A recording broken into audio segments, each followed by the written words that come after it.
Hai, di segmen financial planning ini aku pengen banget nge-share mengenai financial planning yang aku coba pelajarin.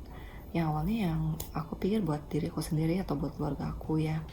Cuman aku kan emang seneng sharing nih, jadi aku pengen coba share apa yang aku tahu dan mungkin bisa berguna buat kalian yang gak usah yang udah berkeluarga ya, mungkin yang masih single juga bisa banget dipakai di apply.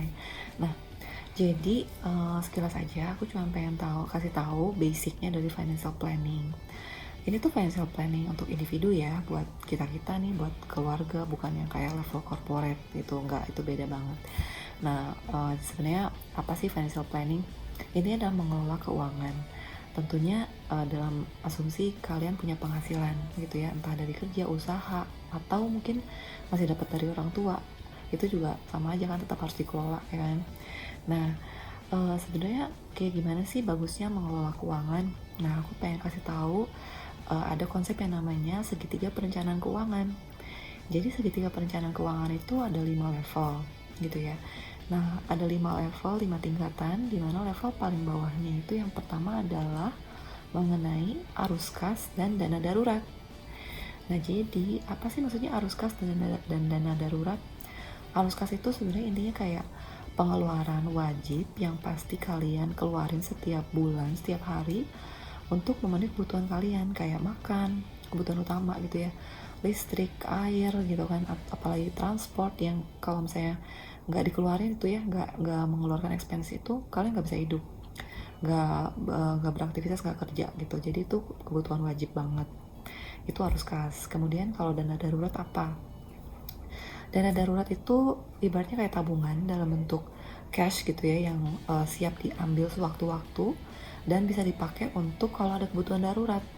Contohnya kebutuhan darurat misalnya rumah gitu ya, rumah bocor, atau kalian motornya bannya kempes gitu. Nah, itu juga dari dana darurat gitu. Terus misalnya apalagi misalnya pipa bocor, pokoknya, atau kebutuhan apa yang rusak, misalnya TV rusak atau apa, water heater rusak, AC rusak, jadi harus dibenerin. Nah, itulah expense yang bisa diambil dari dana darurat. Makanya itu ada di tingkatan paling bawah, dasar banget, itu kayak wajib harus ada gitu ya.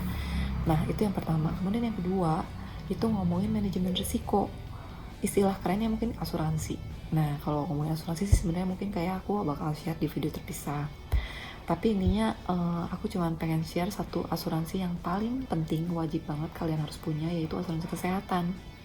Kalau kalian udah kerja, dan biasanya di perusahaan tuh suka ngasih kan asuransi rawat inap ya, atau rawat jalan ya, atau rawat jalannya ribes, pokoknya intinya kesehatan di cover lah gitu sama perusahaan ya kan. Kalau udah kayak gitu ya udah minimal udah ada gitu ya. Tapi sebenarnya topik lain kalau misalnya kalau udah pensiun gimana ya kan, tapi itu nanti deh. Intinya kalian udah punya dulu asuransi kesehatan, karena kalau udah ngomongin biaya kesehatan, kalau lagi sakit harus rawat inap itu kan bisa mahal banget ya. ICU itu udah berapa sehari gitu kan, juta-juta. Jadi bisa sakit apa tuh bisa 100 juta sendiri gitu. Makanya penting banget punya asuransi kesehatan. Itu yang paling penting menurut aku di manajemen resiko. Asuransi lain kayak jiwa, kalau udah punya tanggungan, mungkin kalau belum punya tanggungan ya udah deh nanti aja gitu kan, ngapain. Tapi kalau udah punya tanggungan, sebaiknya sih ada sih, sebaiknya dipikirkan lah minimal, tapi kesehatan dulu baru mikirin ke jiwa. Asuransi lain kayak kebakaran, asuransi kebakaran rumah ya kan, kalau misalnya amit-amit rumahnya ada kebakaran, kalau ada asuransi itu kan lumayan. Asuransi general insurance, asuransi mobil ya kan, kalau kalian punya mobil amit-amit ngalamin tabrakan gitu kan, yang bisa full cover kalau sampai hilang semua gitu, misalnya hilang, kecurian, atau misalnya kebanjiran, pokoknya minimal ada. Dan coba diperhatiin resiko-resiko mana aja yang pengen kalian hindarin gitu kan, yang pengen kalian limpahkan ke asuransi gitu. Itu di tingkatan kedua, manajemen risiko. Nah, yang ketiga itu adalah tujuan-tujuan keuangan gitu. Tujuan-tujuan keuangan itu apa sih sebenarnya?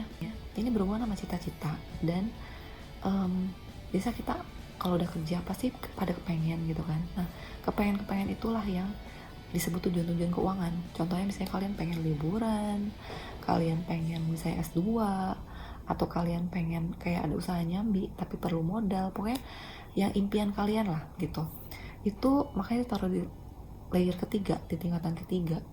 karena itu sebenarnya nggak kalau misalnya nggak sampai terpenuhi juga nggak apa-apa, ibaratnya kalian nggak wajib-wajib banget, tapi juga pengen kan, namanya sebagai manusia punya keinginan gitu kan. Nah itulah tujuan-tujuan keuangan. Jadi kalau emang ada, kalian alokasikan gitu, alokasikan dalam artian yang level paling bawah udah terpenuhi gitu, arus kas, dana darurat, asuransi yang penting juga udah ada, baru mikirin ke situ gitu. Mulai tabung, misalnya kalau emang mau jalan-jalan kemana, ke luar negeri, kira-kira berapa budgetnya, itu mulai dipikirin gitu. Itu di layer ketiga ya. Nah sekarang kalau ngomongin level keempat, dana hari tua atau dana pendidikan anak. Nah dana hari tua ini mungkin ya kalau kalian udah kerja, sekarang lagi masa produktif, orang kerja misalnya kalau kuliah gitu ya, kalau kuliah dari umur 22 itu 22 23 sampai misalnya umur 55 gitu kan. Jadi ada 30-an tahun cukup gitu kan untuk nabung buat nanti pas lagi hari tua. Karena kalau misalnya udah sampai usia pensiun kan ya rata-rata pensiun lah gitu ya, kecuali kalau usaha sendiri selama masih kuat, masih produktif, silakan lah kerja. Tapi kalau kerjanya masih masih kerja di perusahaan, pasti kan ada usia batasan ya kan. Nah disitulah pada saat kalian masih kerja di usia produktif, masih bisa mungkin nabung. Ya kita ada sih dari pemerintah jam sostek kan, tapi mungkin itu nggak cukup ya kan. Kalian harus coba nabung juga, dari tiap bulan sisihkan untuk dana hari tua kalian. Apalagi kalau udah tua gitu ya, kadang pengeluaran terutama kayak kesehatan, kalau misalnya pas lagi nggak punya asuransi kesehatan apalagi nih gitu ya, pasti kan keluar duitnya biasanya lebih besar gitu ya biaya berobatnya. Nah itu dana hari tua atau dana pendidikan anak kalau yang udah punya anak. Karena sekarang tuh biaya pendidikan gede banget ya, TK aja udah berapa, SD kuliah lagi kan. Jadi makanya itu harus dipikirin, punya anak berapa, misalnya ada 2 ya harus dipikirin juga dua-duanya budgetnya gimana, cukup nggak, masuk sekolah yang levelnya kayak gimana, internasional atau nasional atau nasional plus. Jadi makanya harus dipikirin dana pendidikan anak itu, supaya nggak keteteran nanti kan. Kalau misalnya kayak buat bayar apa namanya, uang pangkal kayak gitu, itu kan juga harus diatur gitu ya. Nah itu dari layer 4. Sekarang yang layer paling terakhir, tingkatan paling terakhir ini adalah ngomongin sekarang ini ngomongin tingkatan paling terakhir, yaitu warisan atau investasi.